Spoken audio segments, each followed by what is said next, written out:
Taking your calls and responding to your questions at 877-207-2276. Here's Matt Slick. Everybody, welcome to the show. I hope you want to give me a call. I got a lot of things in my mind here, thinking about what to talk about if you guys don't call in, because I got some stuff I've been working on and thinking about talking about it, but maybe not. We'll see.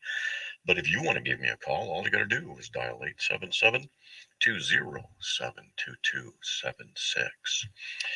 And, Google Analytics changed something, and now I can't get all my numbers.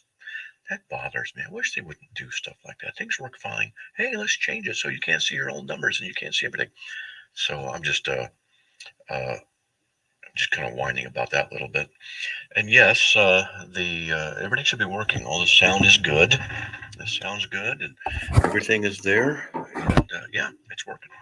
So anyway, hope you guys can hear me. If you want to give me a call, all you got to do is dial 877-207-2276. We have 5 open lines. Also, just to let you know, we are doing a year-end, the month of December matching funds drive. So if you want to support us, now's a great time to do that. If you give $20, it'll be matched with another 20. So whatever you donate will be doubled. And all you got to do to do that is go to carm.org/donate. And right there, you can have all the information you want. Just to let you know, we moved away from PayPal. So we have a new way of doing things, because PayPal, as it turns out, PayPal threatens the conservatives. They say if you give misinformation, of course, it's aimed at the conservatives, because the liberals never give misinformation, because they're always teaching the conspiracy stuff, the Russia stuff and wokeism. And if we say, yeah, these are problems, oh, that's misinformation, and then we get penalized. So a lot of people just abandoned ship on PayPal. We did too. And that's the way that is. So we're not using them. So if you want to give me a call, and we can talk about that or some other stuff. 877-207-2276. We have 3 open lines. And I just want to remind you that if you want to support us, please, we do ask that. $5 a month is what we ask. We're trying to get 1,000 people to do that. And that'd be $5,000 a month coming in. That would help us meet our bills so that everybody could get paid. Because one of us now in the ministry, won't say who it is, has not been paid.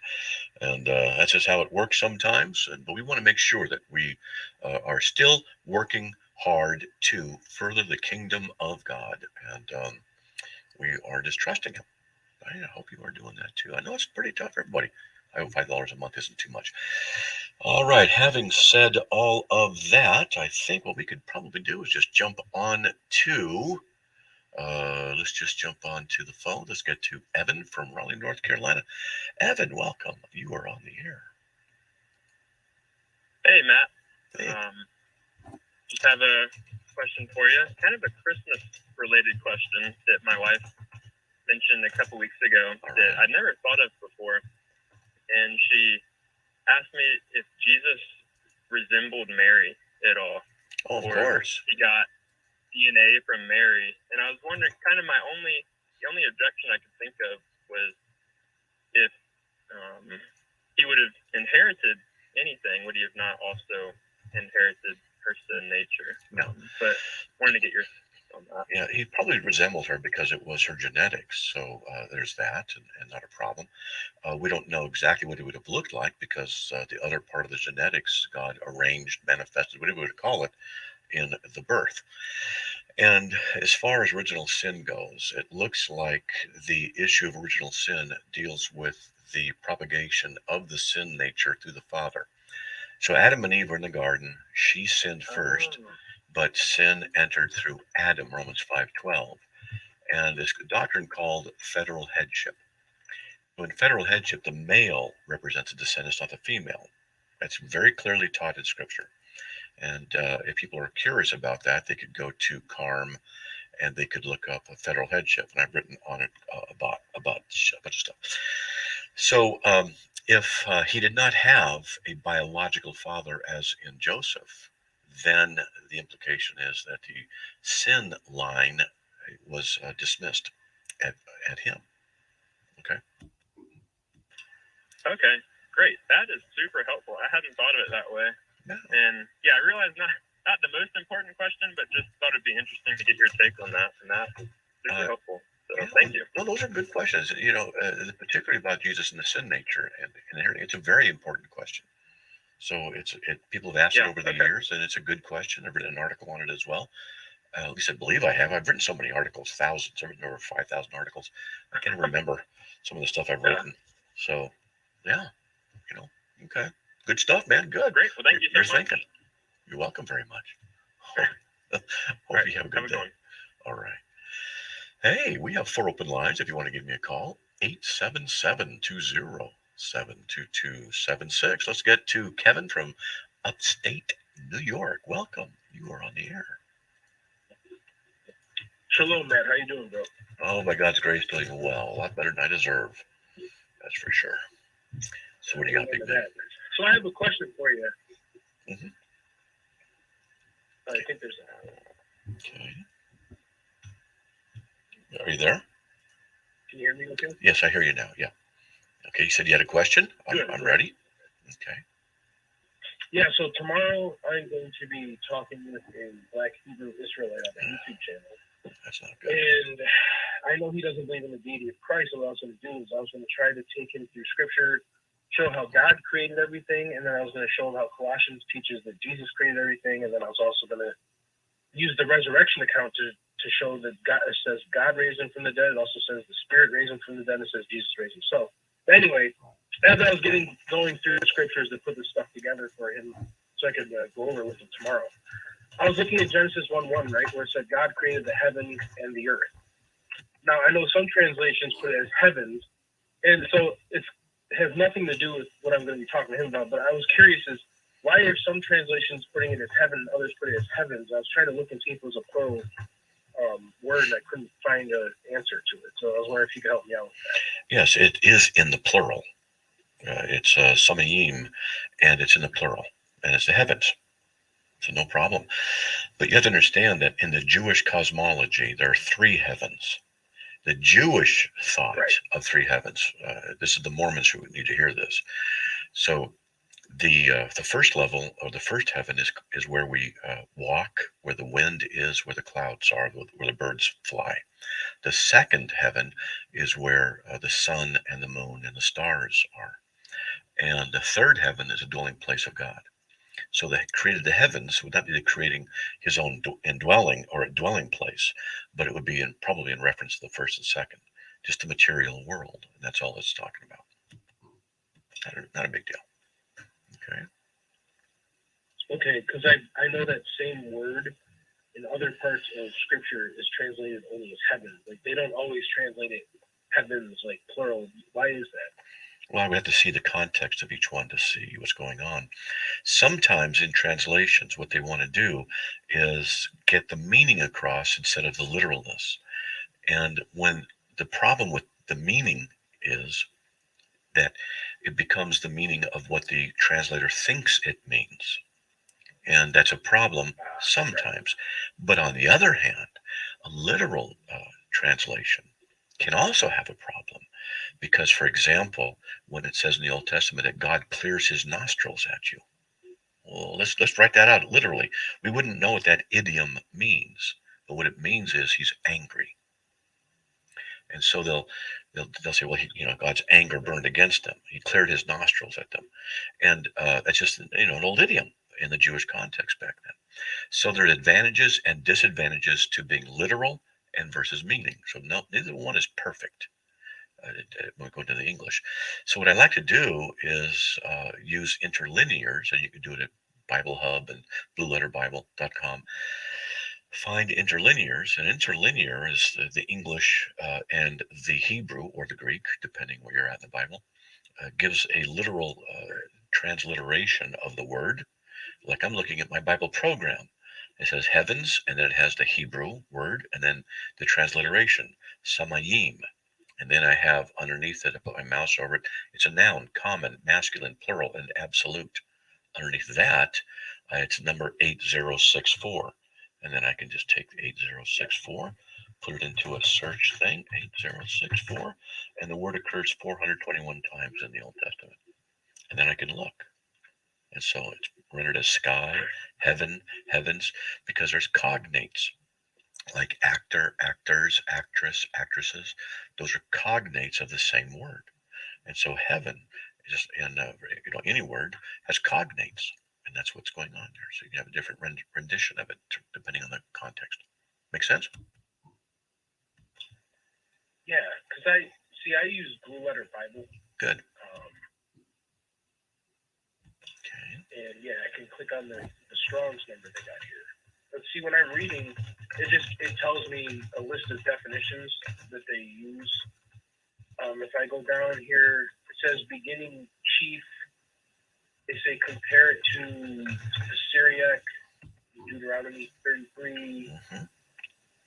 See, but they don't tell me whether it's singular or plural. Like if they do, I can't find where that is on the website. Well, let's see. The main resource I have when looking into the original languages is blueletterbible.org.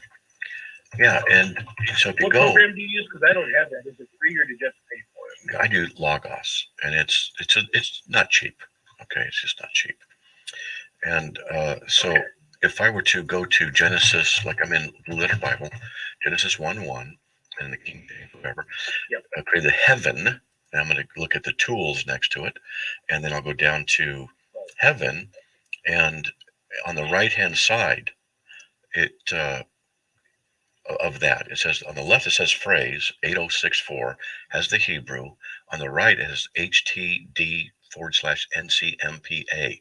You put your mouse over that, and a pop-up will show you the parsing. Let's just call it that for now. The parsing. It's a participle, definite article, noun, common, masculine, plural, absolute.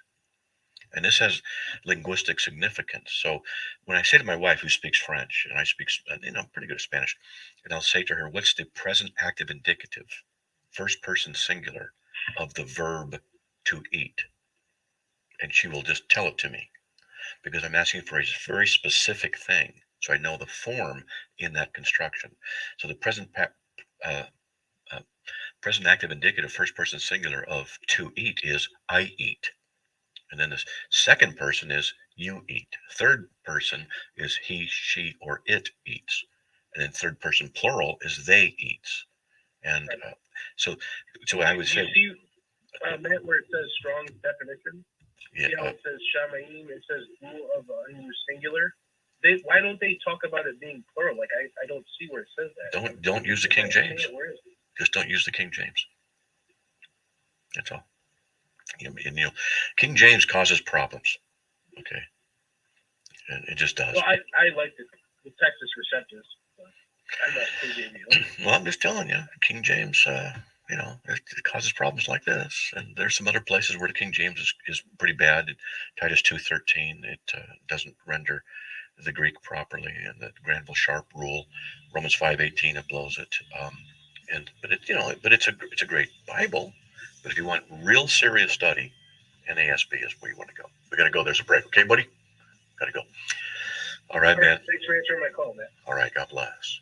Hey, folks, 4 open lines. If you want to call me, 877-207-2276. I'll be right back. Please stay tuned. My husband, Alex Hussey, was hit by an IED in Afghanistan. I was playing man on foot patrol, and I stepped on the bomb. Lost my legs and my left hand in an explosion. And he suffered a severe traumatic brain injury. As America's veterans face challenges, DAV is there. There are so many mountains to climb, and we do it together. With the right support, more veterans can reach victories great and small. Seeing Alex learning how to snow ski, that's life-changing. DAV provides a lifetime of support to veterans of every generation, helping more than 1 million veterans each year. Alex did it. He skied down this mountain. That's something he won't forget. With the right support, there are no limits. To see him on that slope and smiling like that, we'll be taking this home. This meant so much. Thank you, DAV. Alex Hussey, thank you for your service. Support more victories for veterans. Go to DAV.org. Welcome to the biggest missions trip month of the year, December. Christmas is here. True commentary with Stu Epperson, author of the book First Words of Jesus. In 2 Corinthians chapter 5, Paul tells us that every believer is a minister of reconciliation, and he's given us the message of reconciliation. That is right. Get right with God. That's why Jesus came. That's why the clamor and the hustle and bustle of the holidays. That's why you're traveling to people's houses to share Jesus with them. Don't share gifts only, share the gift of salvation. When you're going to the retail store when people are coming to visit you, it's a missions trip. Life is a missions trip because we're in the ministry, the mission of reconciliation. That's why the Savior came. Peace on earth and mercy mild, God and sinners reconciled. Enjoy this month of missions. True commentary with Stu Epperson, author of the book First Words of Jesus. Available now in bookstores or go online to firstwordsofjesus.com. We live in an on-demand world. Time, weather, meals, and content. That's why the Truth Network has the Truth Podcast Network. Some of your favorite Truth Network programs, plus some that are podcast only. Rich content that is rich in the Word. The Truth Network's Lantern Rescue podcast sheds light on the horror of human trafficking. Listen to the knit and grit it takes to make these international rescue operations possible. With God's help, the USA-based Lantern Rescue team travels the world, and they have so many stories to share. The Lantern Rescue podcast at truthnetwork.com. It's time for today's STEM tip. Okay, you know recycling is important. No one wants plastic in the ocean. Here's a cool way to repurpose a plastic bottle. Build an awesome terrarium. Cut a large plastic bottle in half and fill the base with sand, pebbles, potting soil, and your favorite plant. I chose an African violet. Put the top of the bottle over your base and place it in the sun. Your plant will grow sealed in its own ecosystem. Fun, right? Learn more at She Can STEM.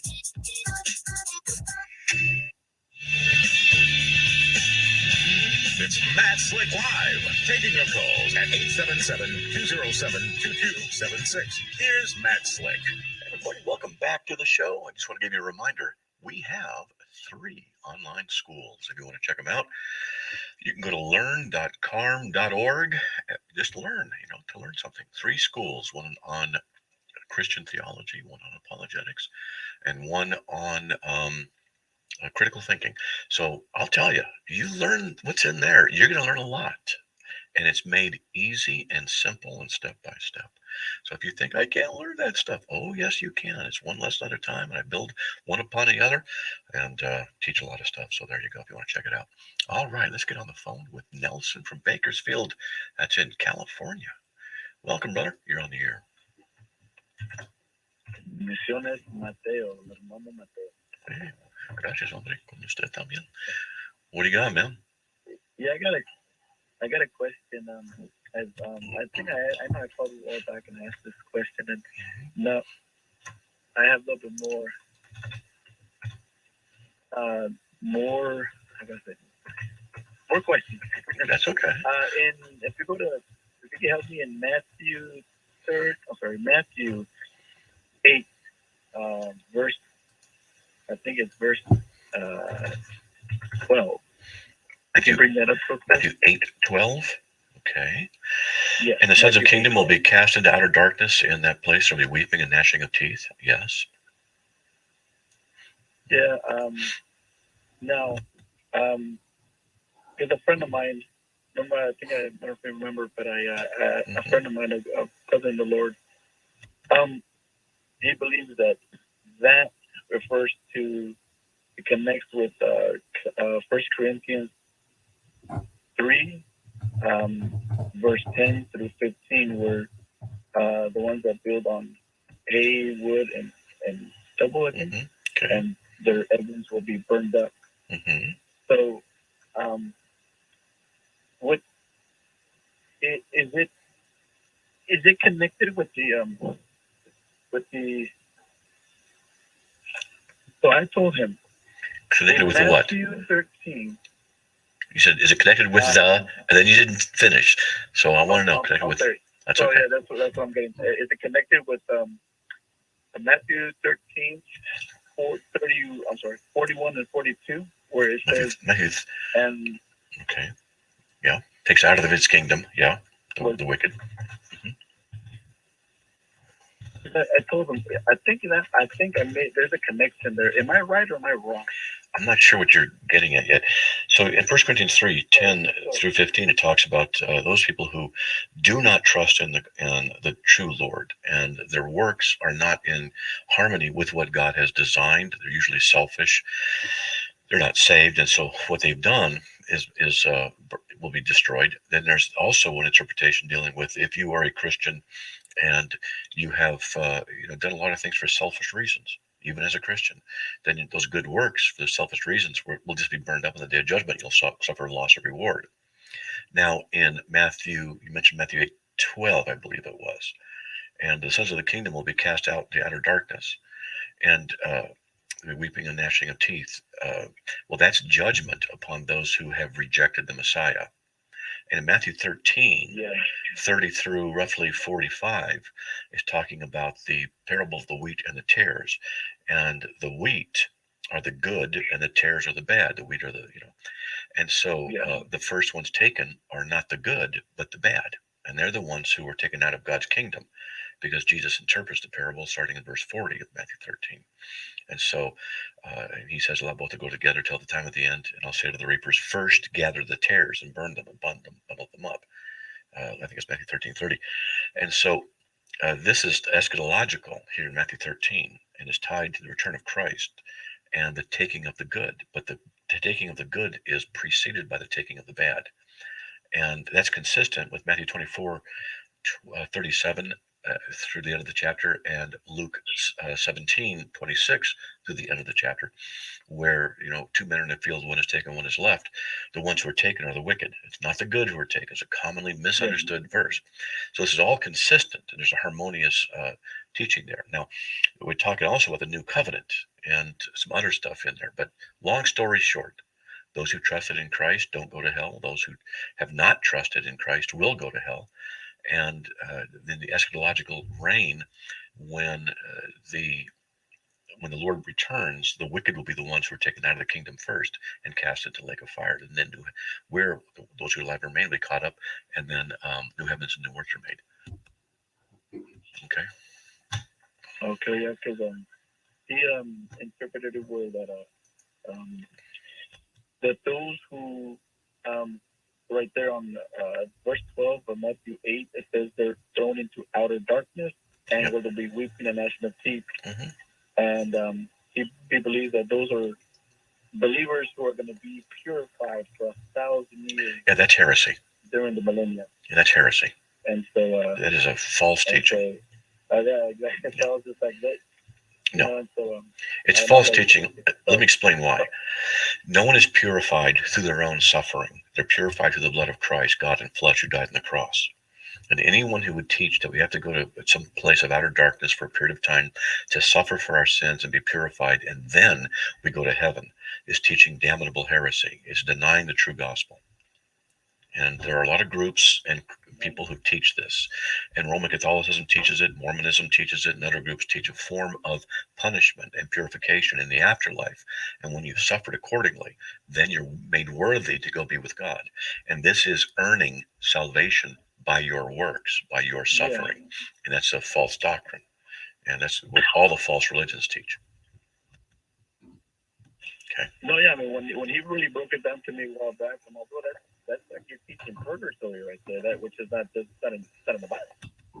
Right, purgatory. Also, Mormonism teaches the outer darkness for 1,000 years, in that relationship of them, and purification. Yeah, Catholicism teaches it. I believe Eastern Orthodoxy has something similar to it.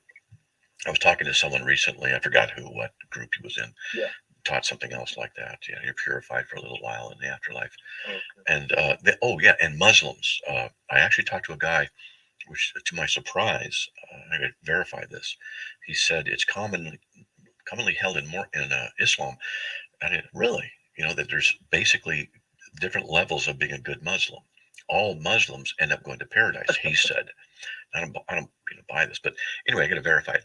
And so he said all Muslims go to heaven, eventually go to paradise, but those who are bad Muslims have to go to a place of purification, and they suffer for a while, are purified, and then when they're ready, then they're able to go up and be with God. This is man-centered theology, It's something that man would come up with, not with God. God's infinitely holy. You don't earn your place with him by your goodness. That's an invention of human thought. And only the Christian Trinitarian God, which is a unique theological perspective in all of theology and all of it all over the world, teaches that the absolute necessity of God's work is the only means by which we can be saved and our sins forgiven, and not through our sincerity and repentance and anything, only through the work of God. And he even grants that we have that faith, Philippians 1:29. So he gets all the glory, and he saves whom he will. Yep. He's the one who grants repentance as well. 2 Timothy 2:25. That's right, brother. And the faith that he grants us is to believe in Jesus, John 6:29. And there's the music. So we got to get going. All right? Amen. Okay, brother. Sounds good. All right. Thank you again. Okay, you too. God bless. We'll be right back, folks, after these messages. Please stay tuned. From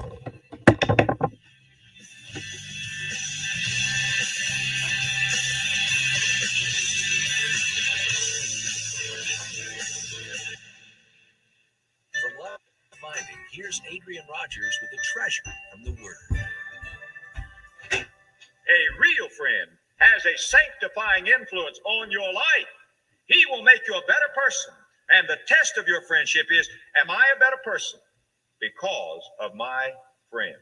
The friends that I have other than my wife, I'm not with them 2 or 3 minutes before they're giving me a new thought, a new blessing, a new idea, whether we're in an automobile, in a restaurant, at a convention, in a motel room. Instantly, my life is being built up. My countenance is being sharpened. These people are adding to my life because they are a friend and they have something in the Word of God or some blessing, something that will add to my life, because iron sharpens iron, and a man's countenance sharpens the countenance of his friend. Faithful are the wounds of a friend. A friend will make you a better person. As iron sharpens iron, so a man sharpens the countenance of his friend. The wounds of a friend are faithful. And so what are the values of friendship? And why do we prize friendship? And why do we pay the price for friendship? And why do we take the risk for friendship? Because a friend, dear friend, a real friend, is something far, far beyond gold in value. For more about Love Worth Finding and Adrian Rogers, visit our website at lwf.org.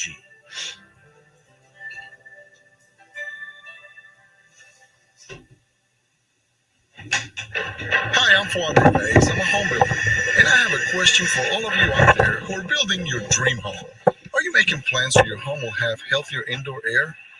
It's an important question because there's a deadly invisible radioactive gas that can seep into homes from underground. It's radon gas, and when you breathe it in, it can cause lung cancer. Among non-smokers, radon is the #1 cause of lung cancer.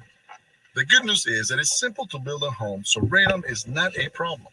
Building your home radon resistant is a good, inexpensive way to stop radon from entering your home. Any builder can do it. So protect your family. Talk to your builder. Tell them you want a healthier, safer dream house. You'll have better dreams. Learn more. Visit the EPA at epa.gov/radon. That's epa.gov/radon. This public service announcement is brought to you by the EPA, who does not endorse this particular builder or any other commercial enterprise. If you love them enough to listen to them practice the same song on tuba, please be done. Over and over and over and over and over, then surely you'll check nhtsa.gov/the right seat to make sure they're correctly buckled in the back seat. Sounds good, honey. Check today at nhtsa.gov/the right seat. Brought to you by the National Highway. That's Slick Live. Taking your calls at 877-207-2276. Here's Matt Slick. All right, but welcome back to the show. 3 open lines. If you want to give me a call, all you got to do is dial 877-207-2276. Let's get to Joanne from North Carolina. Joanne, welcome. You're on the air. Hey. Hey, Joanne. How are you doing? Well, I'm not going to take your time. There's bad feedback. It's okay. You but you didn't see in the chat. I've been banned from the show. You've been banned from the show. I don't know how that happened. because we didn't do it. Everybody, this is Joanne. She works with us, and she runs the prayer ministry on CARM. So I don't know. Nobody's going to send their prayers now. Well, they can still, like prayer at carm.org, and it gets to you, and you take care of it. So what we can do is let Laura know, and maybe Charlie, and they can figure it out. So that's so that's what I would say, is call them up and see, just tell them, because I don't know what you mean by banned. I mean, do you mean on the YouTube account, the Facebook account, the Twitter account, or what? Facebook. Well, okay. And Facebook at what? At carm.org or Matt Slick or what? Well, I get the notifications, that it's coming on. Yes. And so when I'm always sitting here holding to talk to y'all, and it said you're banned, and it told me why, and you had read hate mail, and you know how we all chat and make jokes out of the hate mail. Well, I did that. I made fun of the hate mail, and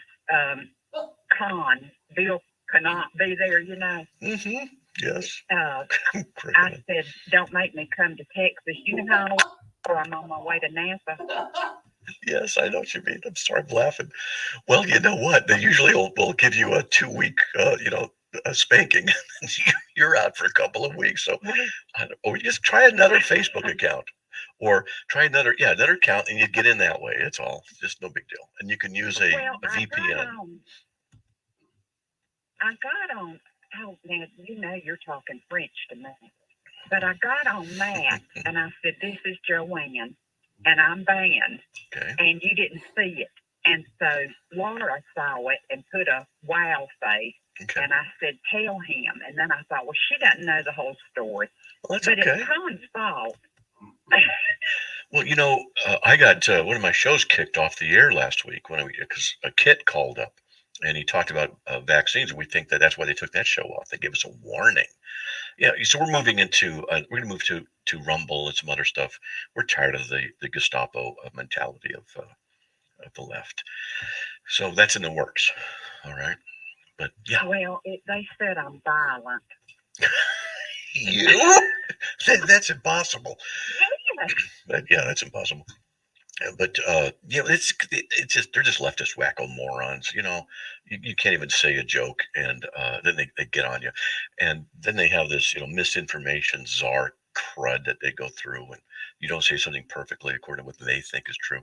This is it's really bad. Yeah, I'm working on something about this, on a theological, logical analysis of the necessity of the Trinity as it relates to the one and the many and truth values, among other things, in the created world and the non-material world, and how if unity and plurality are not equally ultimate, then we get exactly what we get on YouTube and Facebook. I know I said a lot of stuff there, but I'm working on it. Make it make sense. Well, I feel bad because don't feel bad. Here I am violent and leading the prayer team, and I'm so sorry. I am so sorry. You are not violent. There's no way. I will try not to be violent. Well, that was just a joke. What you can do is just summarize it in letters. Don't make me come out there. I've said it on the air to people. Don't make me come out there. And I've said that before, and people, you chuckle. But the left looks for excuses, to do their lockstep stuff. You can tell I have no trust in the left whatsoever. So we just have to deal with it. Well, they're the ones in power right now because Christians haven't done their jobs. But anyway, go ahead.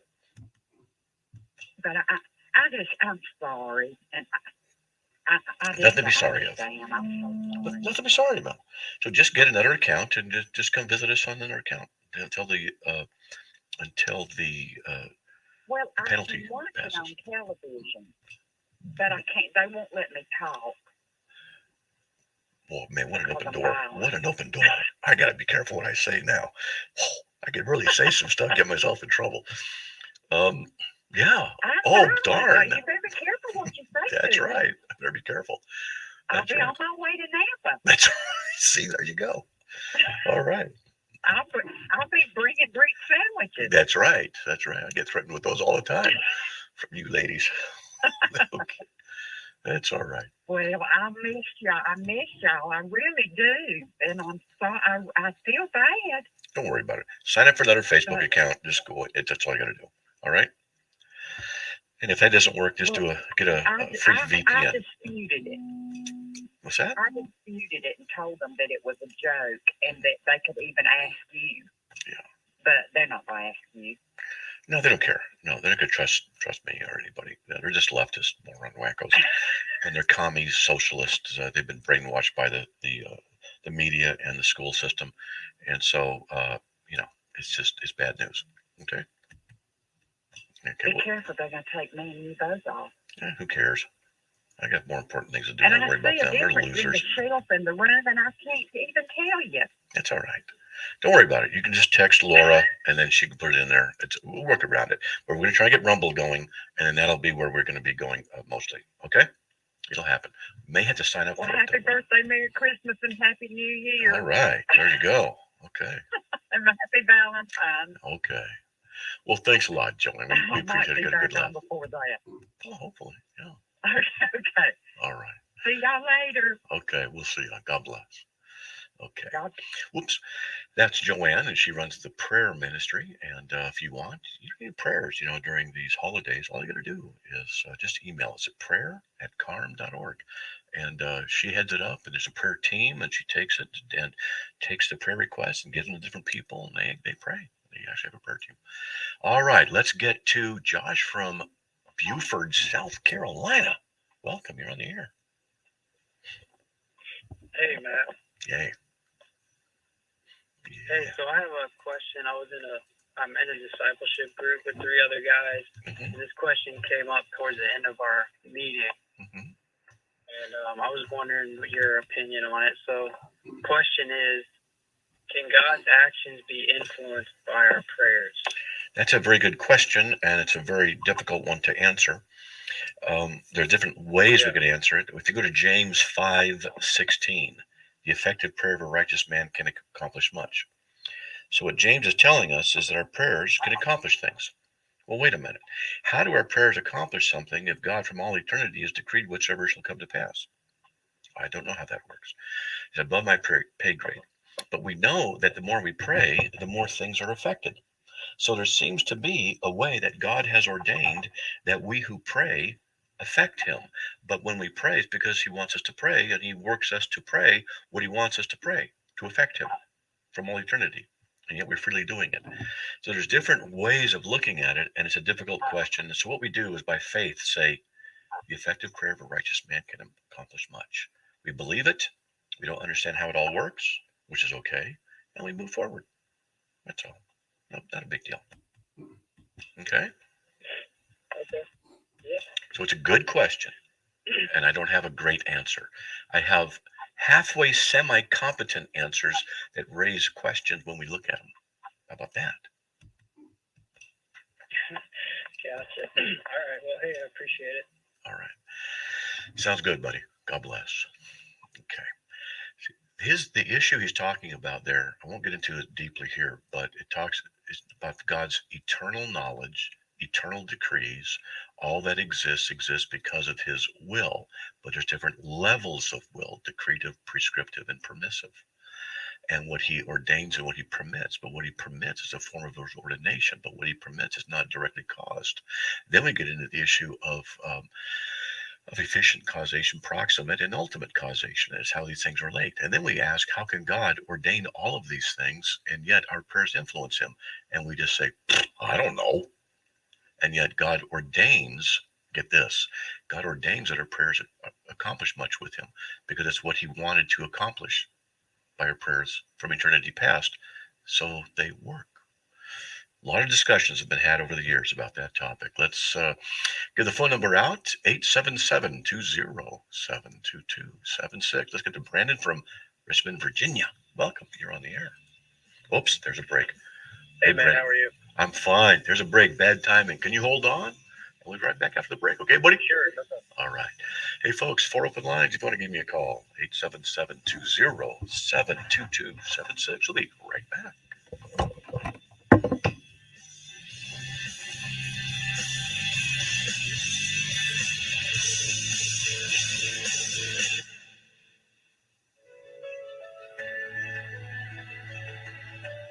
places with people in this world that are without any hope. That is, until Mercy Ships arrives. Mercy Ships is a place restoring sight to the blind, healing to the deformed, acceptance and help to the outcast, and love to the brokenhearted. And many times you can almost see the life coming back into them. Can't beat that. Mercy Ships is the largest floating civilian hospital in the world, staffed with some of the most skilled volunteer medical professionals and crew. Mercy Ships brings hope, healing, and love to the lost and forgotten in the world. To learn more, go to mercyships.org today. Okay, I'll be right there, guys. Hey, oh, Deb, come on in. I thought you were the radon test guys. The who test guys? Didn't you see the paper Sunday? The Surgeon General issued another warning. Oh, like the cigarette warning? Exactly. Only now they're saying radon causes lung cancer. For non-smokers like us, radon is the #1 cause of lung cancer. You're kidding me, right? I have a smoke-free home and my family can still get cancer from radon? Yep. That's why the Surgeon General says every home should be tested for radon. But I don't smell any radon in my house. No, nobody can smell radon. It's odorless, colorless, and tasteless. It just comes up from underground and seeps into your house. Oh, great. No, hey, it's no big deal. Even if they find high levels of radon, it can easily be fixed. My brother just had his house fixed.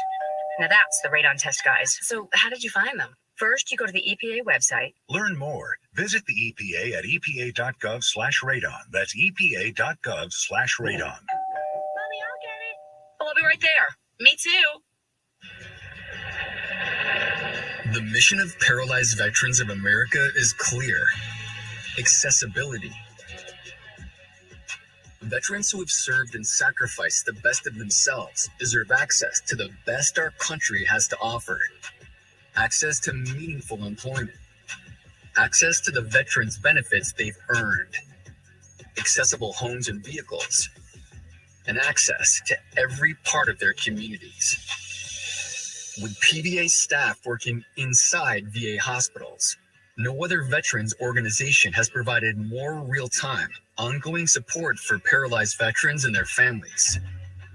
PVA is proud to serve veterans across all branches, all generations, and all conflicts. Our nation's heroes fought for your independence. Join PVA in fighting for theirs at PVA. It's Matt Slick Live, taking your calls at 877-207-2276. Here's Matt Slick. Hey everybody, welcome back to the show. Hope you're enjoying the show so far. Hold on. Wow, got caught up with a cough out of nowhere. Sorry about that. I was going to let you know that on the last week of December, we won't be on the air at all. We're taking that week off. And coming back on January 3rd. And January 2nd is the 18-year anniversary of me starting radio 5 days a week. 18 years been doing radio, so 5 days a week. But I did 2 years of radio 1 day a week before that. So 20 years of radio, I guess you could say. Tomorrow at let's see, I think it's 3 p.m. Eastern time. I'll be on ABNSat TV, and we'll be discussing how the world is in transgenderism and depravity and things like that. So we'll be talking about it on the ABNSat TV. And so there's best things going on. Yeah, good stuff.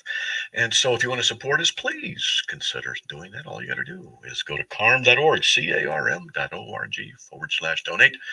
And you can help us out. Whatever you do donate will be matched with a matching funds drive. We have that for the month of December. If you're interested in supporting us, and we do ask that you would give us $5 a month, even if you do that, then that'll be matched for that year. And also, we have 3 online schools. All you got to do is go to learn.carm.org, learn.carm.org, and we have some schools. They're $33 each. You can get something for what you donate, and there's a lot of good stuff in there. I'll tell you, there's a lot of good stuff in there. So if you want to check those out, let's get to Brandon from Richmond, Virginia. Brandon, sorry about that earlier. All right, man, you're on the air. No worries. I had a question. You were speaking to a guy a couple guests back in regards to the wheat and tares and about the angels gather up wheat and tares out of the kingdom. My question is, what kingdom is that, and where is that kingdom located in context of that Bible verse? Well, now is that after he comes back and sets up his kingdom, or that's the question. So I'm what's called an amillennialist, which means that we believe we're in the kingdom reign of Christ now. The premillennialists believe that in the future there'll be a literal 1,000-year period. And so the question then becomes, when does Matthew 13, Matthew 20, Luke 17, Matthew 24, Matthew 13, when did they come into effect? When, as it was the days of Noah, so shall it be the days of the coming of the Son of Man, for they were eating, they were drinking, they were giving in marriage, till the day that Noah entered the ark, the flood came in, took them all away. That's Matthew 24. Luke 17 says the flood came in, destroyed them all. So the ones who were taken are the wicked. And in Luke 17, they ask, were they taken? He answers. Jesus tells them, where the body is, the vultures gather. So the question then is, okay, when does this work? How does it work? If it's the premillennial view, what they would say, generally speaking, is that is the kingdom of God during that 1,000 years.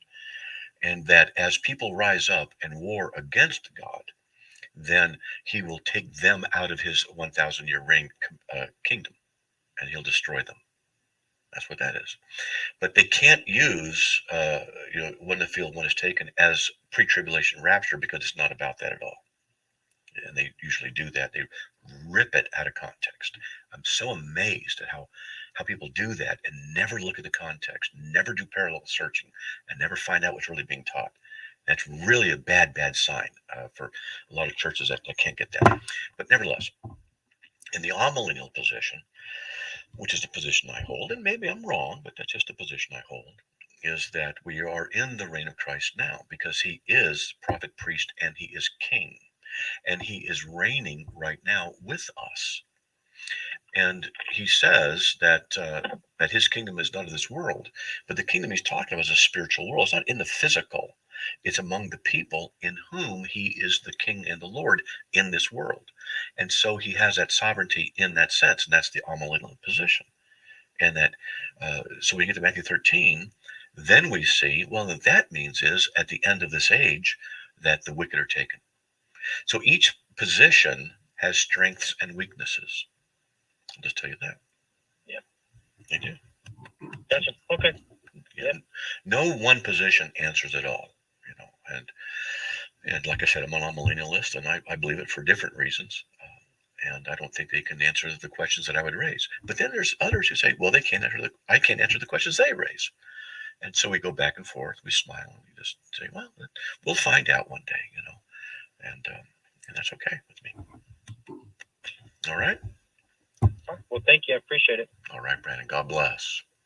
Okay. God bless. You too. Hey, we have 5 open lines. Nobody waiting. If you want to give me a call, 877-207-2276. Let me share something with you. This is, I'm going to read Luke 17. So we've got nobody waiting. And Luke 17:26, I believe it is. Let's see. And it says, just as it happened in the days of Noah, so it will also be in the days of the Son of Man. They were eating, they were drinking, they were marrying, they were being given in marriage, until the day that Noah entered the ark and the flood came and destroyed them all. It was the same as happened in the days of Lot. They were eating, they were drinking, they were buying, they were selling, they were planting, they were building. But on the day that Lot went out of Sodom, it rained fire and brimstone from heaven and destroyed them all. It will be just the same on the day that the Son of Man is revealed. On that day, the one who is on the housetop and whose goods are in the house must not go down to take them out. And likewise, the one who's out in the field, must not turn back. Remember Lot's wife. Whoever seeks to keep his life will lose it. Whoever loses his life will preserve it. I tell you, on that night, there will be 2 in one bed. One will be taken and the other be left. There'll be 2 women grinding at the same place. One will be taken, the other be left. 2 men will be in the field. One will be taken, the other be left. And they answered, they said to him, where, Lord? And he said to them, where the body is, there also the vultures will be gathered. Whoa. So it looks like the wicked are the ones who are taken. 2 men in the field, one is taken, one is left.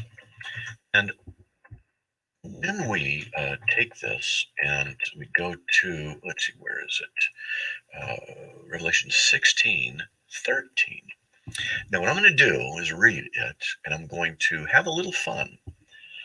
I'm going to introduce a concept and see if you think it fits. Now, I'm not saying this is true. I'm just saying interesting.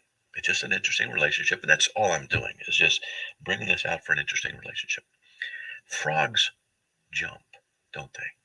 Frogs hop over one thing, then another, then over another thing. Revelation 16:13, and I saw coming out of the mouth of the dragon, and out of the mouth of the beast, and out of the mouth of the false prophet, 3 unclean spirits like frogs. And they are spirits of demons, performing signs which go out to the kings of the whole world to gather them together for the war of the great day of God the Almighty. Behold, I'm coming like a thief. Blessed is the one who stays awake and keeps his clothes, so that he will not walk about naked, and men will not see his shame. And they, the frogs, gathered them together to the place which in Hebrew is called Armageddon. All right, now, just going to have fun with this. One is taken, one is left.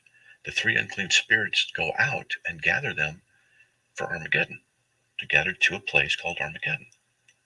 Now, in Matthew 24 and Luke 17, one taken, one is left. That's the wicked.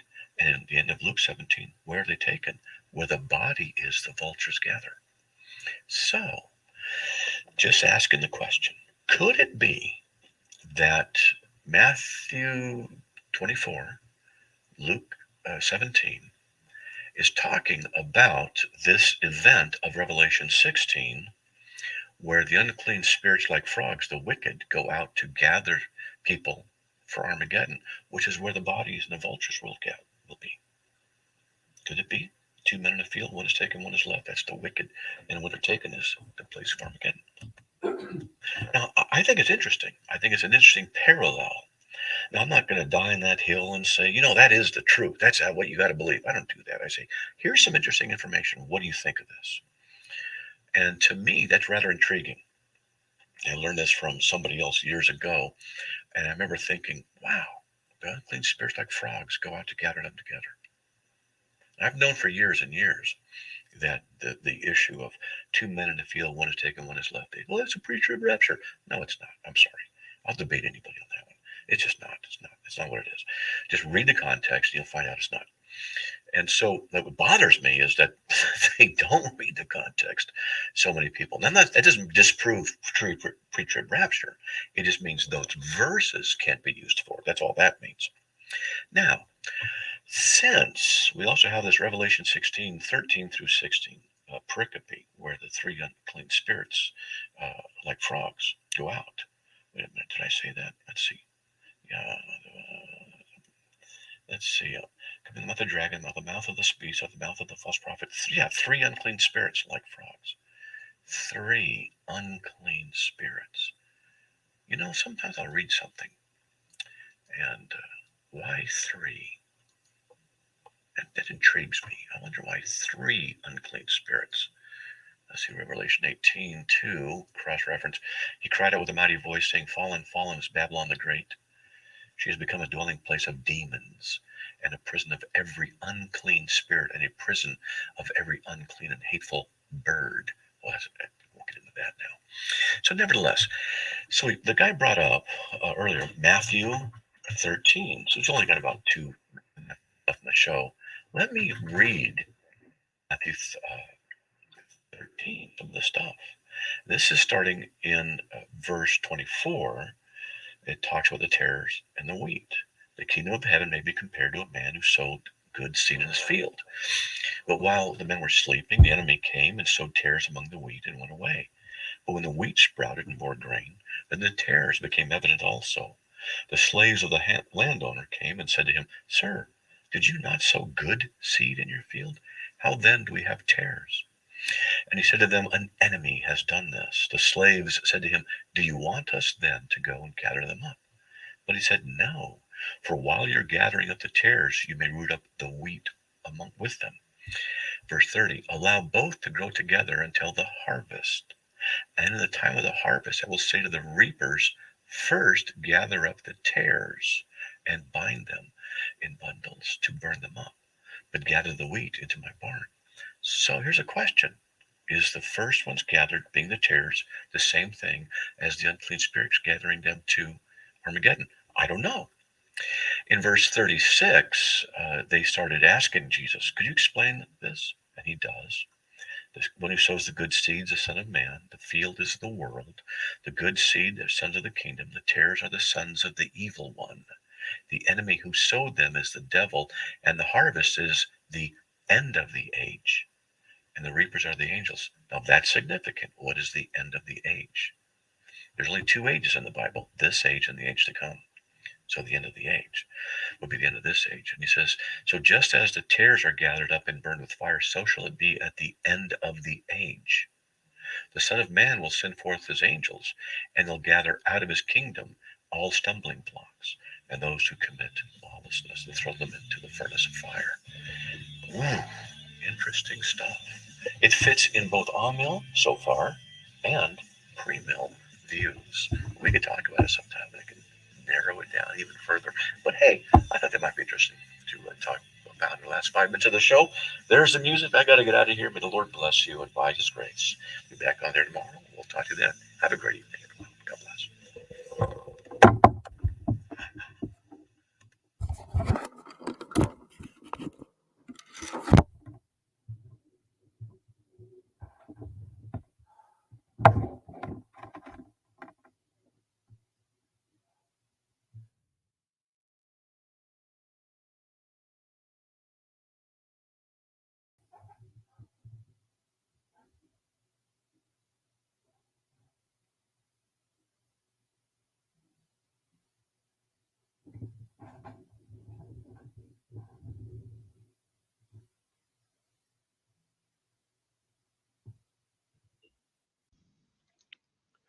All right, everybody, there you go.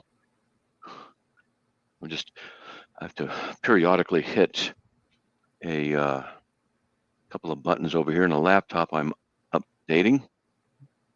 I'm just going to keep checking. There's a lot that needs to be done. It's been sitting here for a few months. There we go. How you do your exercise? That's my exercise, getting up to push buttons on a laptop. That is right. That is right. Okay. I'd keep it closer to me so I wouldn't have to get up to do it. Right. Yeah, that's one option. The battery wasn't charged completely, so I have it plugged in. So that's, it might be plugged in. It might be working now. Anyway, okay, good. All right, there we go. So, Matt, I want to speak to you.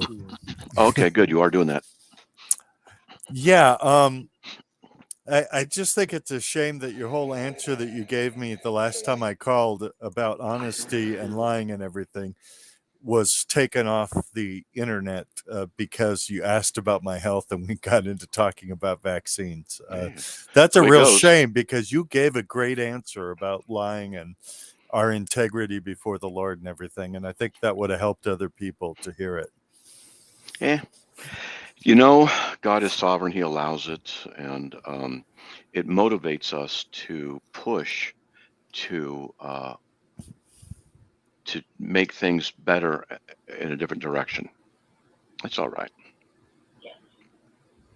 That's okay.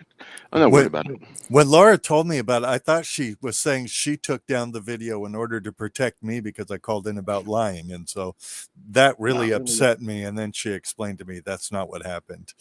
No, it's the Gestapo that does that. Yeah.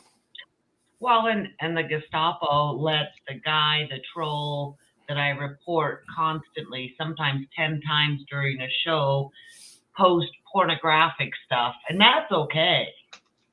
Yeah. Yeah. Well, you got to understand, I'm working on something about the nature of truth as it relates to the doctrine of the Trinity. It was excellent what you gave me the other day. I can tell you that. Well, this is a bit different. Here, let me see if I'll read a little bit to you. So get this. The Trinity is one God in three persons, the one in the many. The singularity of God's being and the plurality of his persons are equally ultimate. Scripture says his divine nature is clearly seen in creation, Romans 1:20. Therefore, since creation is the work of the Trinity, Therefore, the unity plurality essence of God should be the basis for our understanding of and relationship to the world in which we live, which should include understanding the issues of physical reality, truth, logic, marriage, politics, family, church, society, etc. In this unity, unity should not be greater than plurality. Plurality should not be greater than unity. And what we're having in society is an imbalance of the unity and plurality. For example, we have factions of individuals who don't believe truth is universal with absolutes over them. And so they pretend, or they believe that their truths on their individual levels are equal to everybody else's truths, but that's called particularity, and it is an incoherent system of thought. And I can get into it. And so they have what's called the ultimate is then the particulars, and not in the one instead of the many. The particulars, unity and particulars are one in the many, and so they're forfeiting the unity of the one, but they can't reconcile that, because if they did that, then that would mean there's something superior to them. But if they go to the one, then it's like New Age thought, and it gets it. So anyway, I'm working on this, and I'm going to try and get it complicated so I understand it, and then I'm going to rewrite it so that it's easier for people to grasp who not familiar with these concepts. And I'm working in this area on physical reality, logic, truth, marriage, politics. Think about what marriage is. It's comprised of a single union of two individuals. There's the one in the many reflection. Politics is a single government with many particular subsections in which the whole operates. That's one in the many. The family is a single unit with multiple members. That's a one in the many. The church is a single unit with multiple members. That's one thing with many. Society is comprised of one thing, which is comprised of multiple individuals. There's one in many. When these one in the many are in balance, then harmony occurs. But the only way to justify the balance is by presupposing the harmony of the equal ultimacy of the Trinitarian Godhead of the one and the many. And in those, you have to realize that they're both equally ultimate and match each one to the other. But to do that with the particularity, you have to presuppose transcendentals, which implies universals and therefore a universal mind. And individuals don't want to submit to that. Hope that was all clear. Oh, crystal. Absolutely. Good. I see it as demonic work against the Trinity, and I'm learning more and more that the Trinity itself is a necessary precondition for reality, actuality. And think about this. I was laying in bed thinking about this last night, and God says that his invisible attributes and his divine properties and such are clearly seen in creation. Well, in the physical world, we have space, time, and matter. Three things: space, time, and matter. Space is height, width, depth. Three things. Time is past, present, and future. Three things. Matter is solid, liquid, gas. Three things. With Trinity of Trinities. That's in the physical realm. So I started wondering, what would be the counter in the non-physical realm? So I was thinking truth, logic, and faith. These are the three I'm coming up with in that sense, and then want to analyze different relationships between them, see if that second set of three is legitimate. I'm going to talk to some friends about it, and then I'll write some more about it. And then my next task will be to learn how to articulate it in a simple way so I can convey it on the radio and with other people so they can see the grandeur of the Trinitarian truth, et cetera, et cetera. Hope that makes sense. Don't you just ever watch Star Trek in bed? I watch all the Star Treks and stuff like that. So anyway, that's it. I admit it. Sometimes I get deep thoughts when I'm in bed, but it's usually when I'm sick. Well, the problem is you go to bed and you forget them. So when you get up in the morning, so what I do is I'll develop mnemonics, like an object. Think of the object and it relates to things. I'm not sure if Rumble has an app for Android phones. I don't know, let's find out. Where's my Android phone? It does, says Donna. Okay, good. I'm pretty sure I watched something on Rumble that had been just ripped off of YouTube seconds before I found it on Rumble. So I like Rumble. Yeah, Rumble, Stars, Arena Guys, Rumble. And look at Android and open. Yeah, so it has an app. I got it right here. See, there it is. Okay. Yay. I won't tell you what the video was about that got taken off of YouTube because I don't want this taken down. It's probably about how great I was, and they can't have misinformation out there. See, that would be a good use of getting rid of misinformation. We wouldn't want to have that up there. I wonder how many people here over the weekend go through withdrawals, because the CARM show isn't on. I wonder how many they go, I can't take it. I got to Monday. What are they going to do during Christmas when we're off for like 9 days? That's when I catch up. On Saturday, I catch up on anything I've missed from either Matt Slick Live or your different teachings. Seriously. Okay. Saturday is when I catch up. Okay. I don't miss it on the weekends. I'm just being honest. I post enough articles on social media during the weekend, so having a break from the show is okay with me. Yeah, you've had enough of me by Friday. That's for sure. I love the show though. I look forward to the show every day. I really, really do. But I also enjoy my weekend off. Yeah, I do too. That's why I try not to bug anybody on the weekends unless it's something really short and just something that helps me, with some information or something like that. And just, 1 minute thing. Good. That's it. But I don't want to bug anybody. Yeah. It would be easier if your state got rid of daylight savings time, though. Then it'd be easier to watch you. Yeah, I wish it would. Yep. I agree. Okay. Hey, Bill Chibudis. That is a seasoning used in Star Trek when you cook tribbles. Well, I like fungus better. Fungus is better. Okay. But 2 days away from Matt Slick is not enough. Maybe not 9 days. We'll Maybe you could offer incentives for people who give money.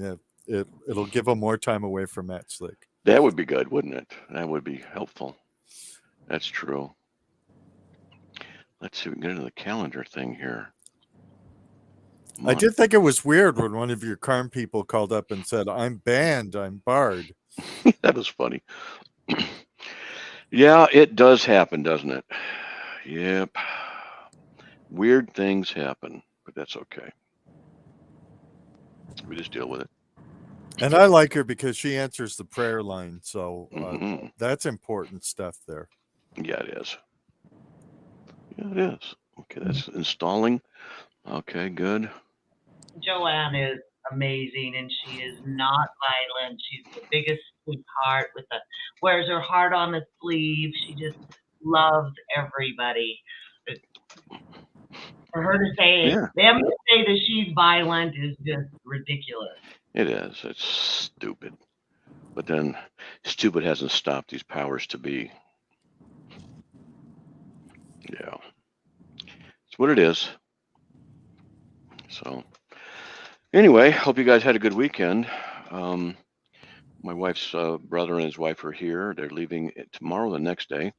And then 2 of my daughters are flying in from Texas. Our daughters, I should say, tomorrow. We're going to have a full house. Yeah. Yeah. So, Matt, what do you think about that lady in Colorado that won't do web designs for the LGBT? She won't? No, it's going to court. I mean, I guess the Supreme Court's hearing it. Yeah, the LGBT have no problem suing you and putting pressure on you. The Christians need to do the same thing. And if I was in that situation, I'm not going to work for the LGBT. They're going to sue you. Okay, that's fine. I'm going to countersue. And I mean, just go everything we could, find out what we could, and just put the pressure on them and say, you're trying to violate my First Amendment, my speech, which I'm saying I don't agree with you, and my Second Amendment of right of that's first of religious expression, etc. And you want me to violate it. And I'm not going to do that. And so since you want me to lose my rights on the First Amendment, I'm now going to sue you for that. And I would say I want everything I could possibly get from them, maximum. And I think Christians need to start doing this all over the place. Just sue the crap out of everybody they can. Say, fine, use the courts. That's right. This time Matt's going to get us banned, not me. Yeah. So I'm going to be off from the 23rd through the 2nd. So the last day I'll be on this month is the 22nd of December, and then on the 3rd. So. Okay, I will go through withdrawals then. I'm just saying. Okay. Oh, now you. Oh. You probably have a good time. And by January 3rd, you're going to go, Matt, who? That's what's going to happen. I don't think so. That's what I was going to say. I work during the my holidays. I work. It just never stops. I have to answer emails. I have to keep up with stuff. We got to check files. It's just what it is. We're battling New York City. I got terminated. My religious exemption denied as a city worker. We sued and won, but they appealed. Then you sue them again. See, they have deep pockets. They can just get the people who are paid to do all this stuff. That's their job. They're paid by the state. And then they can do all this. You got to hire a lawyer. So this is at a huge disadvantage. This is why I say there needs to be a fund, a United States fund of Christians and conservatives who want to donate to fund lawsuits. And you should have millions upon millions in there. And we have someone who, if they're in charge of it, and if they funnel anything off of their own use, they go to jail. They go to flat out jail. You have someone in who's trustworthy and people underneath them, and you do research on different lawsuit things. Hey, yep, here's a lawyer for you. Here's a lawyer for you. It needs to happen. Yeah, non-binaries are a bunch of zeros. I agree with you. It's 22 miles from here. Matt Slick said it would be easy to do. What would be easy to do?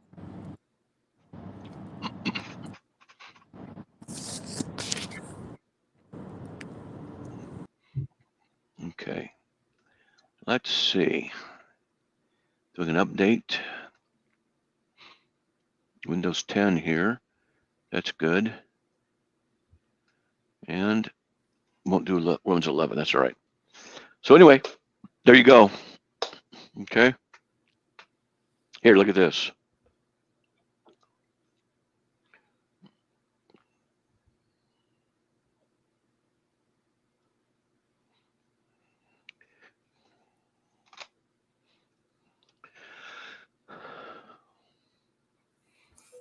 Oh, I'd have to lean into my monitor to see that. There we go.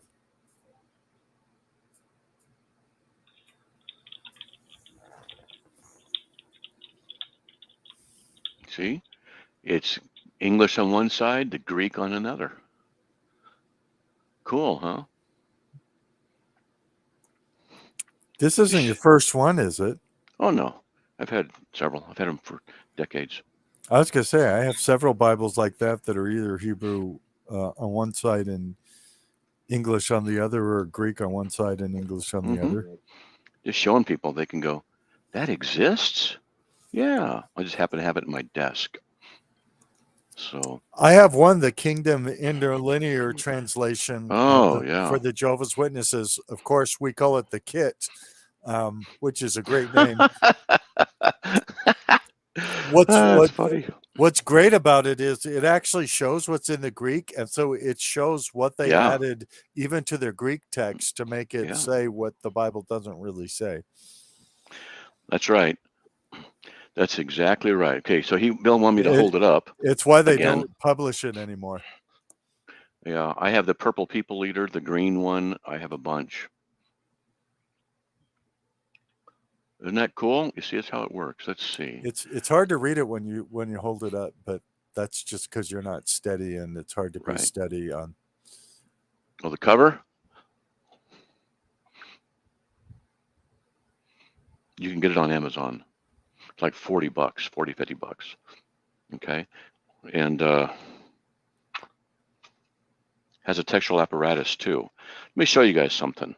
For example, I'm going to go to John 3:16, so everybody knows John 3:16. Okay. So Or happy do to. they? Or I'm going to go to John 1:1 because I think it won't be broken by the page, because John 3:16 is on one page, another page. So let's just go to John. Come on, slime ball. Come on. There we go, John. And I'll show you something. I got to study how to do this more too with the textual apparatus. Okay, come on. Here we go. And Luke and John. Okay. So this is John 1:1 right there. You see that? There's John 1:1. Okay. Hold it flat. Trying to do that. Let's see. That's John 1:1 in English. It's hard to get it flat because it's curved pages. And then John 1:1 in the Greek. Okay. En arche ein halagas kai halagas ein proston theon kai theos ein halagas. That's John 1:1. Okay. And notice that on the right it has cross references. At the bottom it has what's called the textual apparatus. And all these symbols are symbols for different ancient Greek manuscripts. And so verse 1 and verse 3 has different manuscript variations and very slides. Like P66 is a very important manuscript, for example. P66, right there in the center of the screen, okay? See? Next to the Hebrew Aleph. And then you have different texts, and they relate to different variations in different things. So I'll admit I don't know how to read all of it and what all the symbols mean, but they have it in there, and you can see textual variations, issues related to it. That's what you don't have for any version of the Quran, by the way. There's That's no right. such thing as a critical edition of the Quran. That's right. That's because the Quran sucks canal water. And Uthman got rid of. Joanne wants me to tell you what you were questioning. So I guess that there was a place that's 22 miles from her that somebody shot out all the power in the town, and they're still in the dark. It's been over the weekend. That's why I've been telling people, start prepping up. Let me tell you, if you have 500 people well placed all over the country, you can destroy the American economy. Okay? You can bring chaos and mayhem and destruction everywhere. All you have to do is take high-powered rifles, go to all the power stations all over the United States, 500 of them is all you need, and shoot them out all at the same time. You have a coordinated effort. What happens is the town goes into town, city, county, even a state goes black. Happens all over the United States, okay? Then what happens is, you look at Katrina as an example. When they lost power and after the storm went through, within 72 hours, there were rapes, murders, pillagings, thefts, larceny, etc. Because mayhem broke down, and the stupid friggin' military went in and under the orders of some stupid butt-faced moron political leader said, go in and take the weapons away from people. Yeah, well, who's going to hide? Who's going to hide their weapons? The wicked. And so they did. And so it enabled more wickedness to occur. It's butt-faced morons. Anyway, so if 500 of these places are shot out and they can't get electricity back in for days, weeks, then they'll have to bring the National Guard out. National Guard then means that eventually it'll go into martial law. When that happens, the Constitution is then suspended. So who would want this to happen? Do you think the Muslims would want it to happen? Of course they would. They'd want that to happen so they could destroy America. What about the left who hates America? Would they want that to happen? Sure. If they would arrange it, they would do so, and they would make sure that they themselves are safe. That's why they say no guns for you, but guns for me. No guards for you, but guards for me. No fences for you, but fences for me. That kind of mentality. Then they round up the Christians. That's right, Bill. So that's why I tell you guys. I'm telling you guys. I'm telling people, start prepping. You should be prepped for this kind of stuff. So if we have a power outage here, we have solar panels, we have batteries, we have gas generators, we have gasoline stored, and we'd be able to survive during the winter. And we have enough food for 3-4 months at least. We have a freezer, we have stuff. I've got an electric bike that I could go because if electricity goes out, then you can't pump your gas. Okay, and so where are you gonna get your water from? That would mean that water would then disappear. Where are you gonna get it from? You see, this is why it's so serious. Okay. And you guys know about the rail strike that was prevented by the Biden administration. Biden will do something that's smart only when the advisors say, if you don't do this, the economy will basically collapse because most everything is transported by rail, not by diesel. If the rail stops, then the economy will take a humongous hit. It would be worse than the collapse of the 20s. And people would lose their jobs. It would just be mayhem. And since we've got Chinese people in police stations that are being, by the stupid friggin' butt-faced morons who allow this to occur, these idiot leftists, what they do is they allow the Communist Party to come in and have official offices on on United States property in order to watch their own people on our land. And they're getting more and more and more. And also the commie left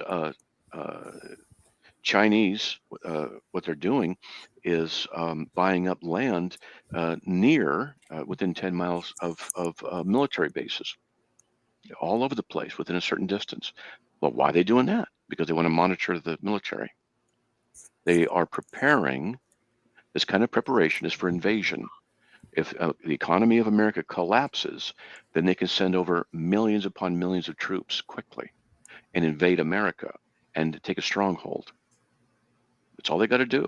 They could do it, and with 1.2 billion people, the Bible prophesies a 200 million man army coming up out of the dried up Euphrates River, which is drying up, moving towards the west in order to, not our west, but into Israel to take a spoil, along with probably Russia. We don't know for sure. So I'm telling people, you start prepping. Don't wait. And it's best to have, in a year or 2 years, you say, man, that Matt scared me and I got all this extra food. Now what am I going to do with it? That's the problem you want to have. Instead of, crap, I should have listened to him. We're in the dark. Which problem do you want to have? You want to have the problem where you get PO'd at me for making you spend money and getting prepped, rather than, oh crap, I didn't listen. So you need to have ammunition. I recommend you buy silver. It's at a low place right now. You get junk silver. Let me explain stuff. Junk silver is stuff like from the 1930s, 40s, 50s, real coins. They're old. It's called junk silver. They're really silver and they hold their value. And you go to you just look for a silver dealer near you. You can do it in mail. We can here in Idaho.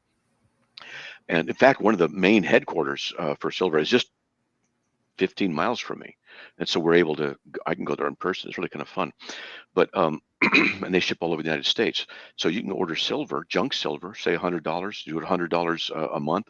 And junk silver means when everything hits the fan, everything goes Mad Max, zombie apocalypse, you have real hard coin to trade with people. And you can also get, and I can show you what I've got, but you can also get silver coins and like the Indian head nickels and things like that. They have a certain monetary value and they won't decrease in their value. When it hits the fan, what do you want to trade? You want to trade a $5 bill, which isn't backed by anything, or do you want silver? Or, gold, a gold coin. Well, what are you going to do with the gold coin? Because if you want to buy a loaf of bread with a gold coin, it's $1,800 value. Or do you want silver, which is a $5 thing, or $10 or $15, and you can barter and you can trade. So this is why we're getting silver. I need gasoline. You can get gasoline in cans, and I would recommend you go to Army Navy stores and buy jerry cans, Jerry, jerry cans. They new are like $100 each. We've got a couple new ones. We've got some old ones, and you clean them out, the old ones, and you put gasoline in. You put a preservative in there, and it'll keep for up to 2 years. And what we do when we want, I have it after a year. I put the 10 gallons in my gas tank, and then take the can down go to the gas station. Instead of filling up my tank, I fill up the jerry can, and then remark it for the date that I put it in with the preservative. And so that way you have a supply of gasoline. You need to have a generator as well. A generator allows you to have electricity for, say, 2 hours a day. If you have a chest freezer, a chest freezer which opens at the top like this, you open the top of a chest freezer, all the cold stays in. But a vertical freezer, you open up it like this, the cold just drops down and comes out. So what you do is you get a chest freezer, and they have different ones, different kinds, different prices, and you put your supplies of meats and fish and stuff like that and proteins in there. And you only need to have it run maybe 2 hours a day in order to keep it at a certain temperature, depending on the insulation. That means you only have to have your generator on a couple hours a day to run all your stuff. And as far as air conditioning goes, well, you could have a freezer, and then you could put ice containers of water in there, and it freezes, all right? Even in the summer, if you run your generator a little bit, then you could take that and you can put a small battery-powered fan, which I've got, and it blows on you specifically, and it can cool you down during the summer. And during the winter, you all stay in one room. You get a small tent that'll hold 2, 3, 4 people, and you put it inside of a room. And you sleep in the tent inside of your house in a room. That's stupid. No, it's not, because it's a microclimate inside of another room. And the body heat, it kind of keeps it in. You can say 10 degrees warmer in that little tent area, and you can still breathe and everything. And so you sleep in sleeping bags in there, and you can survive during the winter. And as far as food goes, you need to have freeze-dried food. And so we have a friend who just paid thousands of dollars for a freeze-dried thing, and we're going to have a freeze-dried party. He goes, this is why I'm buying everybody, all our friends, all the group that we're in, who knows about all this stuff. We're going to go, and boom. And he says, just come over and use it. And then that way you can create food. Now, here's the thing. So let's say you buy rice or flour or sugar. You don't want to do sugar too much on this because you don't want to take moisture out of it. But let's say you have rice and beans. Rice and beans, different kinds of rice, different kinds of beans, because rice and beans can keep you alive for a long time. What you do is you take your rice and you put it into, there's different ways of doing it. You put it into a vacuum sealer. We have a vacuum sealer, you put it in these little containers about this big, so that when you open it, it might last 3 or 4 days if you're on your survival thing. And that way you don't open up a big thing. But you go to Costco, you go over a big store, you get a 30-pound bag of rice. Well, you can store that in your garage like we have right now, and it's kind of not prepped and processed yet. But because it's so cold outside, you don't have to worry about it. So then what you do is you take those bags and you vacuum seal them. Then you put the bags in a bucket, and put the bucket, because it's just easier to carry, in my freezer, my open top freezer, chest freezer, and you'll leave it in there for 4 days, they say. I leave it in for a week. And what it does is it deactivates any bugs and bug seed larvae that are in there. And that's just what happens. They're all going to be in there because you can't get rid of all of it. And so it's one of the ways of preserving stuff. Then you take the buckets, you just seal them up so no light's getting in, dark buckets. If you have white buckets, you just put them in a dark plastic bag, and you seal it up in there. That's it. And then you put it into in your house someplace. And food like that will store minimum 5 years. And so you can do it with beans, you can do it with rice, and you can go to the store and you can buy specifically prepped buckets of multiple kinds of foods. We have 5 or 6 of those. And so you can do that. And you can think. And then what you got to do is you got to get a water filter. And there's 2 things you can do with that. You can get a distiller, but that requires electricity. But there's a way of getting around that. And so what you want is a gravity-fed filter. And I would recommend you get a Berkey filter, the Berkey, Berkey. And it's a little expensive, like $250 for this canister. It was what we use. We don't even drink tap water anymore. Every night I take a big thing and put a water in it. It drips in over the night. And we have 5 gallons or 2.5 gallons of water that we drink. We use every day. And so we can take sewage and put it in there, and it'll come out drinkable water. And so each one of these little filters costs $100, and it'll do up to like 6,000 gallons. So we have that, we have a jacuzzi, and so we have water in there, and there's chemicals in it, but still what we would do is put it into our filter, and we could use a distiller also. Well, now what do you do for electricity? Well, it just so happens that you can buy solar panels for about $300 each that'll produce, 60, 70 watts. And if you go and get a Jackery, 1500 watt thing, which is like $1,500, then you can match that with $1,000 worth of, sorry, that's what it costs, of solar panels. And why is that important? Because then you can go out during the winter and it'll only produce half the electricity as it will in the summer, but still it'll charge this battery pack, which weighs, the one I have is 42 pounds, but it has AC outlets, USB outlets, it has everything. And so then I can run my CPAP machine off of it. I can run whatever I need off of it. And it can run a toaster. It can run a coffee blender. It can run all kinds of stuff, and it'll last for hours. And it shows you what the rate of discharge is and the whole thing. And so we have a big one, a small one, and the solar panels can charge them up so we can get electricity during the downtime when the zombie apocalypse happens. So this is the kind of stuff I've been talking about and been prepping for. And you need to get your medicines ahead of time. I'm already working on that, medicines for myself and my wife to get extra storage. And so I put in my request for a refill a little bit sooner than I'm supposed to. And so now I've got a whole bottle of extra pills that I'm supposed to take for my diabetes, which basically is non-existent. And I'm at 1 point lower on the scale. I'm not even diabetic. And I haven't even changed my diet. I haven't done anything differently. And they say, man, you're doing great. Okay. So some say you don't even have it. So anyway, I've got extra thing like that. And you can go to rxgood.com or something like that and get meds. You can do stuff like this. You got to prep up. And also what you can do, believe it or not, for penicillin is you can go to the pet store and go to the fish tank area and get antibiotics for fish. It's the same stuff they give to people. And you can use this kind of stuff in emergencies and things like that. So, hey, I'm just telling you, cinnamon is good. You want to take cinnamon and honey, and also a Ceylon cinnamon is the best for you.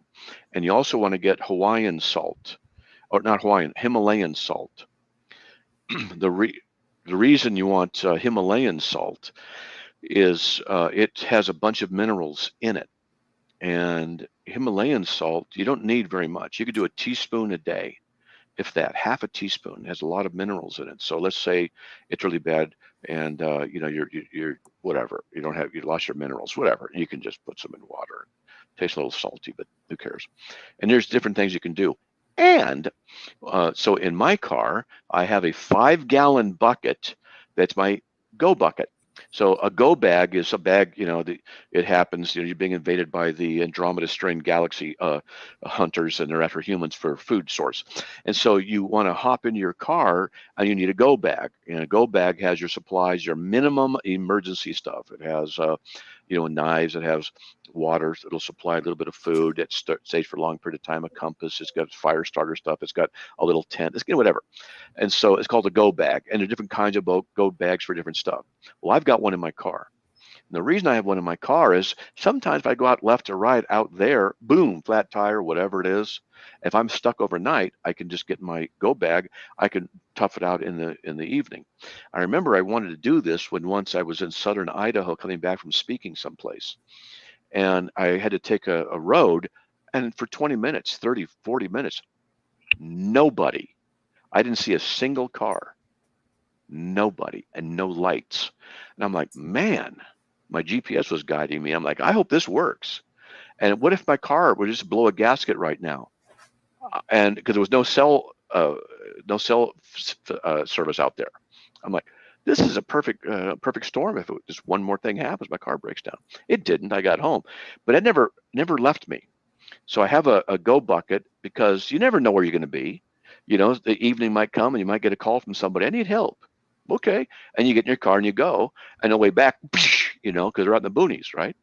So in my go bucket, I have the ability to go in my go bucket. I have a toilet seat that goes on, and I have bags and other bags and stuff that fit around that. And I have supplies, I have stuff and stuff. I have water in the car, I got other things so that I could last a day or two or three, uncomfortably, but last, not life threatening. You've got to be prepared. And so I tell people, get prepared, particularly since the economy of China is integrated with the economy of America. United States. People don't know that. And China right now is having major economic problems. If China fails, we may very well be drugged down with it into the pit. Maybe not, but these are just things you got to know about. And with the rails being threatened and the diesel shortage, okay, so it doesn't mean it's going to happen. You just need to be prepared, okay?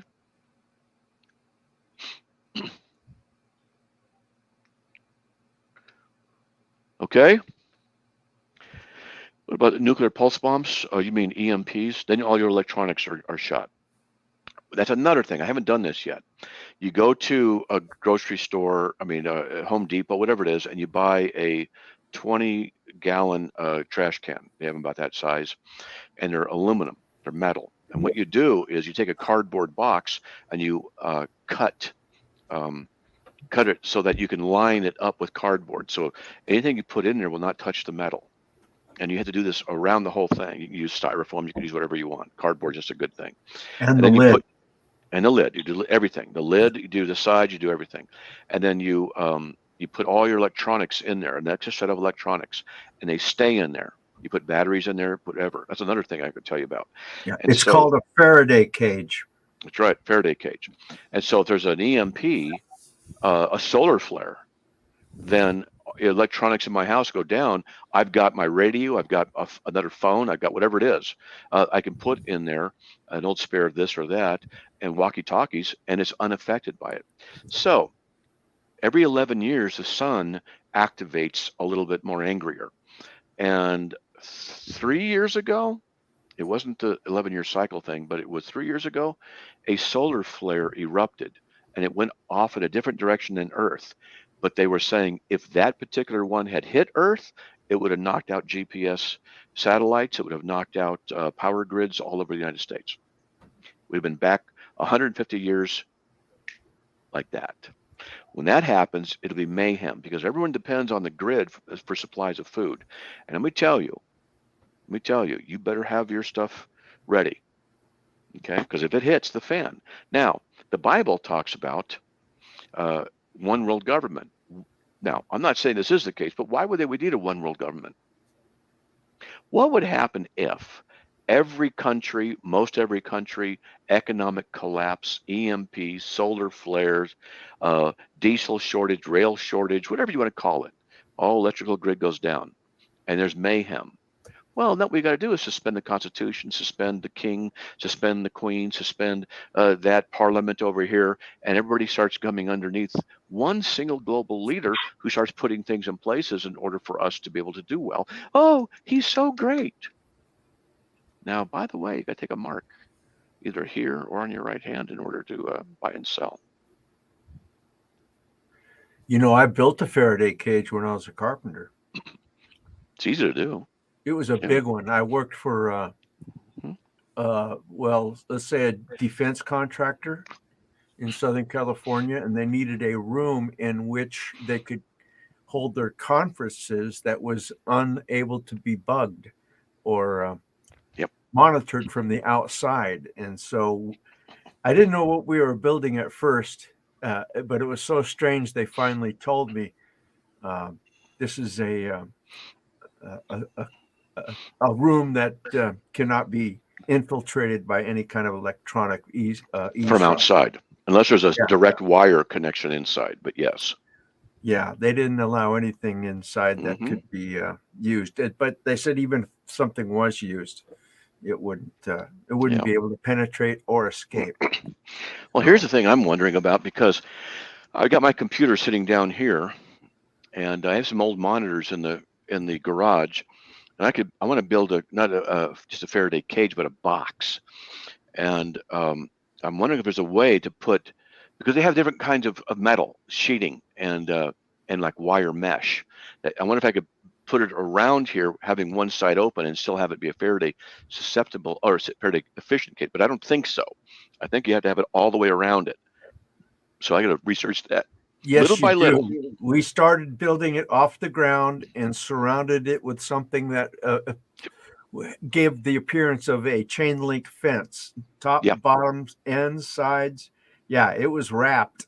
And then some other materials after that. These guys were working on the space shuttle and the SR-71 back in the 80s, before anybody knew officially what the SR-71 was. But it had been in use for years and years and years.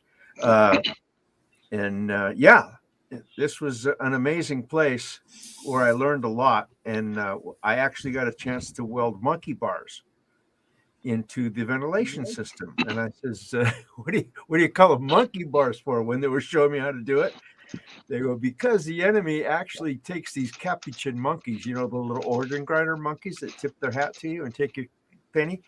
They train them to go in to facilities and steal stuff or carry a camera and photograph stuff. And the monkey bars were such that these guys couldn't squeeze through them. And they said, that's why we call them monkey bars. And I said, oh, holy cow. Now I'm learning something. But yeah, it was a very secretive place. Yeah. But I'm sure it's even more sophisticated now since the 80s when I worked in it. Yeah, I'm going to research Faraday cages a little bit and see what I can do that's be easy to do. But I got company, so I think I got to get going here. But I hope I got your attention, you guys. I'm not saying anything's bad's going to happen. I'm just saying you should be prepared. Well, I know where that 3,000 square foot Faraday cage is if I needed to run to it, but it's too, it's in Southern California, so it's kind of hard to get to. Yeah, it is. That's right. I'm going to research it some more and get some old electronics that I can put some stuff in. I've got a couple of laptops that are old, a minimum, and get a few things like that. But they even had a special carpet in there that if you rubbed your feet on it, you couldn't generate electrical shock. When you touch something that's grounded, they had this special carpet that had wiring going through it in the threads that wouldn't allow that to happen. I'm telling you, this place was more high tech than I probably know, but they some of the installers were telling me little thises and that's, and I'm okay.